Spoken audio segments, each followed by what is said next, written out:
বাবা, আসলে লম্বা আলোচনা তো এই মুহূর্তে মুশকিল। বাকি একটা কথা শুধু তোমাদেরকে বলবো, মানার মাদ্দা দুনিয়ার থেকে খতম হয়ে গেছে। আর যত ফিতনা আজ পর্যন্ত আমাদের ইতিহাসে আসছে, না মানার কারণে আসছে।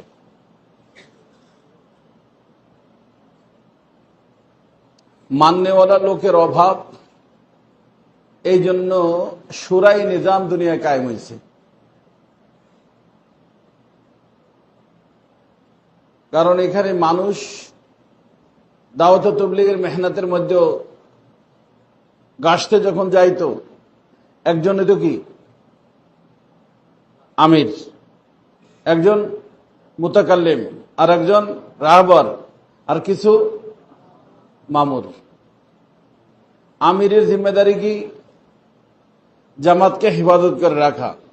মুতাকাল্লিমের জিম্মেদারি কথা বলা। রাহবারের দায়িত্ব এলাকার লোকজনের সাথে সাক্ষাৎ করানো, তাই না? আর মামুরদের দায়িত্ব জিকির আজকার করা, চুপচাপ থাকা। প্রত্যেকের একটা কাজ আছে না? কাজ আছে। এই যে দেশের ভিতরে একজন প্রেসিডেন্ট থাকে, মাদশা একজন মোহতামিম থাকে, এরা কি আমির? এরাই তো আমির, তাই না? এরা কি আমির? কিন্তু সবাই যখন আমির হইতে চায়, সবাই কি হবে? আমির হবে। এখন আমির কারে বানাবে? গন্ডগোল হয়। কেন আমিরের দরকার নাই, আমরা 10 জনে মিলে চালাবো, 20 জনে মিলে চালাবো।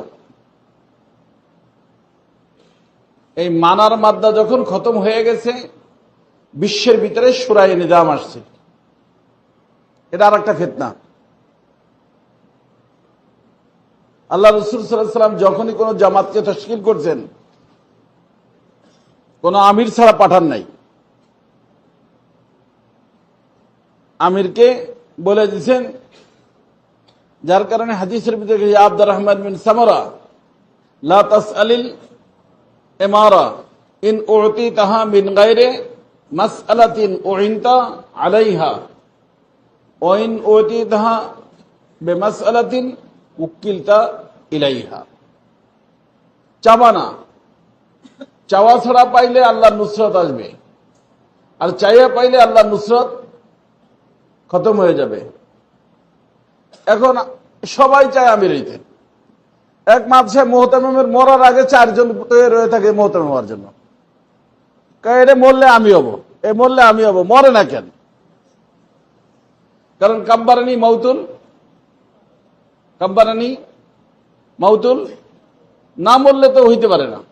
এই জন্য মরারও দোয়া করে, যেটা মরলে আমি মোহতামিম হব। বিভিন্ন মাদ্রাসা চলতেছে। মানে সকলের হলো এই যে আমাদের খতমে নবুয়ত মুত্তাফাক আকীদা, রাহমানিয়া গেছি 8-9 জামাত, আমির সাহেব খতমে নবুয়ত মুভমেন্ট, এইটা ওইটা। আমি দাঁড়াই বললাম যে এতে তো শরম আসা দরকার, যে কমসে কম খতমে নবুয়তের ব্যাপারে তো একজনে মানেন, কারণ এই ব্যাপারে তো কোনই নাই। কিন্তু এখানে সমস্যা হলো যে আমির হইলে দাওয়াত পাওয়া যায়, বড় হইলে কি পাওয়া যায়? দাওয়াত পাওয়া যায়। বলা যায় যে আমি অমুক গ্রুপের কি আমির। মাসআলা যাই হোক, বড় হওয়া দরকার। এই জন্য আমি বলি না যে বর্তমানে মাশহুর হওয়ার ফিকির আছে, মকবুল হওয়ার ফিকির নেই। কি হওয়ার ফিকির আছে? মাশহুর হইতে হলে পদ লাগবে, পদ ছাড়া মাশহুর হওয়া যায় না। আর মকবুল হইতে পদ লাগে না। মকবুল হইতে কি লাগে না? পদ লাগে না। এই জন্য আমাদের দাওয়াত ও তাবলীগের একজন আমির হয়েছে, শুরা নাই। আর একটা চলতেছে, শুরা আছে আমির নাই। দোনোটা ভুল। এই জন্য আমি বলছি তাদেরকে যে আপনারা একজন আমির বানান।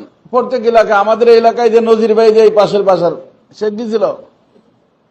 আমির ছিল। কয় না, আমির ঠিক হবে না, এই মজলিসের আমির একজন, ওই মজলিসের আমির একজন। কেন একজনকে আমির বানাইতে সমস্যা কি? সবাই তারে মানো, কিন্তু একজনকে আমির বানাইলে তাহলে আমি তো আর আমির হইতে পারলাম না, ওটা না মরা পর্যন্ত। এই জন্য আমি আমির হইতে দিই না কাউরে। মোহতামিমও পরিবর্তন হবে, এই বছর উনি মোহতামিম, আগাম বছর আর একজন মোহতামিম। ওই দিন বেশি দূরে না, শুরু হবে, আন্দোলন হবে এর জন্য।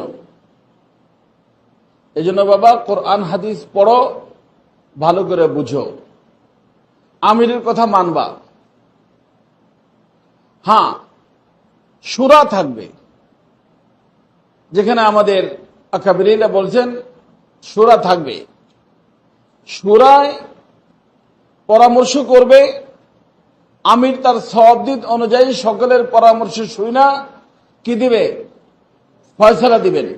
সেই ফয়সালা সকলে কি করবে? মানবে। এলো এক তরিকা। আর এক তরিকা হলো জমহুরিয়ত, এর আমরা পক্ষে না।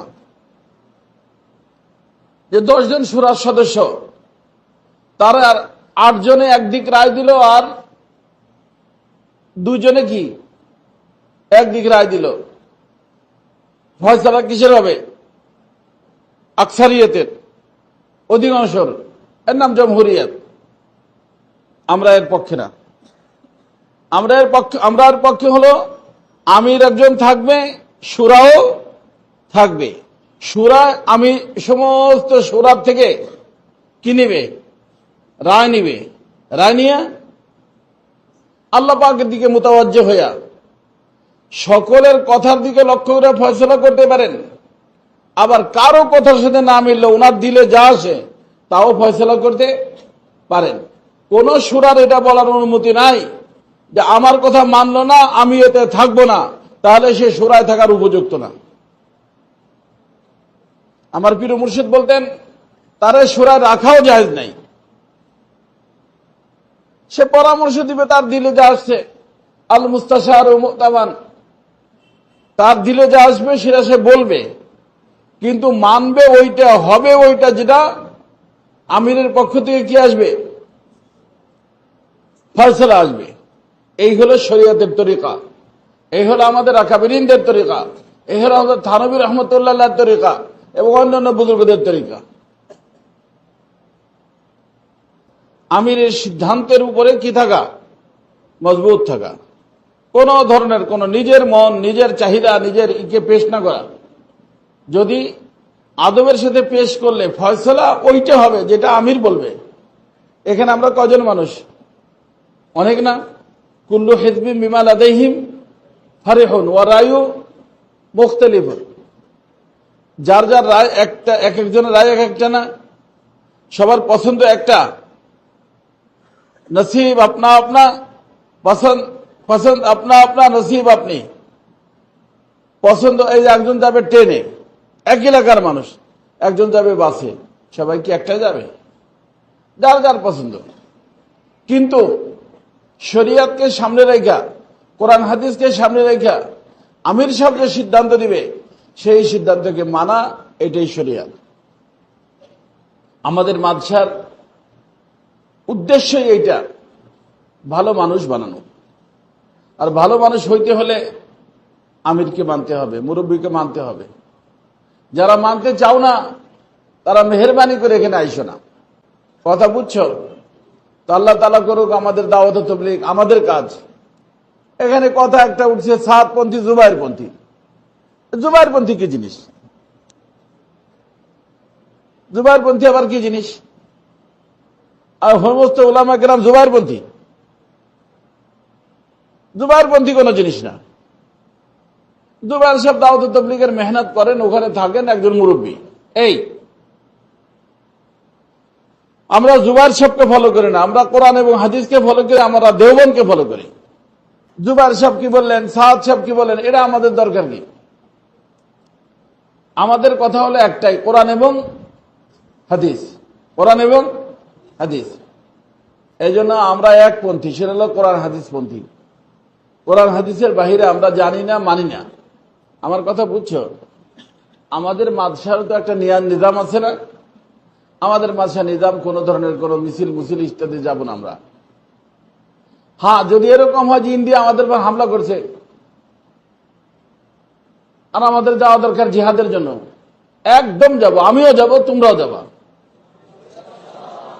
বুঝো নাই? কোন কাফের যদি আমাদের দেশে হামলা করবে, আমরা কি এখানে চুপচাপ করে খানকা আল্লাহ আল্লাহ করবো, লাইল্লাহ বলবো? যা পাই তাই নিয়ে ওদেরকে প্রতিহত করব, বুঝো নাই? কিন্তু এখন কোনো কিছু না, এর ভিতরে হই হুল্লা করে আসলাম, রোডে ঘাটে হই হুল্লা করে চলে আসলাম। এতে পড়াশোনা নষ্ট হয়, জীবন নষ্ট হয়। এখন তোমরা হই হুল্লা লাগে যাও, তো মানুষ হইতে পারবা? মানি না, মানিব না বললাম ওইখানে রোডে, মাদ্রাসার ভিতরে এসেও বললাম মানি না, মানিব না। হুজুর নেগরানের কথা মানি না, মানিব না। মমতাহানের কথা মানি না, মানব না। মহতামের কথা মানি না, মানব না। তাহলে তুমি মানুষ হবা? কি হবা? অমানুষ। তাহলে আবেদন কি বাবা?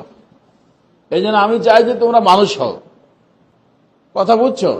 আলহামদুলিল্লাহ এইভাবেই চলতেছি, এইভাবেই চলবো। কথা কি বুঝতে পারছো? আলহামদুলিল্লাহ তোমরা যে এটা আমাকে বলো নাই যে আমাদের ছুটি দেন, পরীক্ষা টরীক্ষার দরকার নাই, আমরা যাব কোথায়, সরোয়ার যে উদ্যানে, এই কথা তোমরা বলো নাই। এই জন্য তোমাদেরকে আমি মুবারকবাদ পেশ করতেছি, উস্তাদদেরকেও জাযাকাল্লাহ বলতেছি যে আলহামদুলিল্লাহ তিনটাও এইভাবে কোনো ধরনের কোনো আমার নিকটে আসেন নাই। আলহামদুলিল্লাহ যার যার কাজ করছেন, সময় মতো পরীক্ষাটা হয়ে গেল, এখন যাচ্ছ বাসায়, যাও আব্বা আম্মার সাথে দেখা করো, আর দিনের কাজকে সামনে রাখবা, এলাকার লোকদেরকে দিনদার বানানোর চেষ্টা করবা। কিন্তু তুমি নামাজ না পড়লে আরেকজনের নামাজের দাওয়াত দিলে কাজ হবে? তুমি জামাতে না গেলে আরেকজনের জামাতের দাওয়াত দিলে কাজ হবে? এই জন্য নিজে আমল আগে করবা। আমল হলো সবচেয়ে বড় দাওয়াত। সবচেয়ে বড় দাওয়াত কি? আমল। নিজের জীবন গুনাহমুক্ত জীবন। এখন একজন তুমি বসে চাচাতো বোনের সাথে গল্প দিলা, আর দুলাবে আসতে বলা যে খবরদার ভাইয়া আপুর সাথে কিন্তু কথা বলেন না, তোমার বোনের সাথে কথা বলতে নিষেধ করে, আর এক বোনের সাথে, কারে? দুলে বাইরে। আর তুমি গল্প দিলা কার সাথে? চাচাতো বোনের সাথে। তখন সে দুলে ভাই কি বলবে? থাবড়াইয়া মাথা ঠিক করে দেব।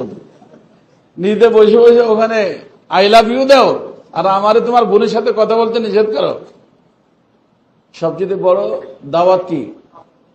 সবচেয়ে বড় দাওয়াত কি? আমল। আমল করবা তো ইনশাআল্লাহ। আল্লাহ সবাই তৌফিক দান করুন।